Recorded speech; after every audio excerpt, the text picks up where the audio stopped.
नमस्कार, मी तुमची उमा पुजारी। आज अमावस्या आहे। अमावस्यानिमित्त एक उपाय तुम्हाला सांगते मी। आज वेळ अमावस्या आहे। तर बघा, आज काय करायचं आहे तुम्हाला, काळा कपडा घ्यायचा आहे तुम्हाला। अशा प्रकारे काळा कपडा घ्यायचा आहे आणि त्यात तुम्हाला ही तुरटी घ्यायची। ही तुरटी आहे, तुरटीचा खडा जेवढा तुम्हाला मोठा घेऊ शकता तुम्ही तेवढा मोठा खडा घ्यायचा आहे। हे तुरटीचा खडा हा काळ्या कपड्यात ठेवायचा आहे। ही पिवळी राई आहे, पूजेच्या दुकानामध्ये सहज भेटते ही पिवळी राई।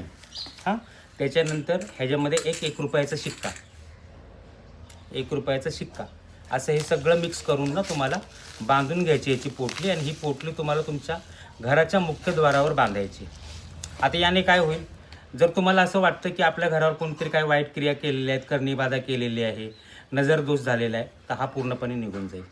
माहिती सर्वांपर्यंत पोहोचवा। माझ्या चॅनलला लाईक करा, कमेंट करा आणि शेअर करा। नमस्कार, धन्यवाद।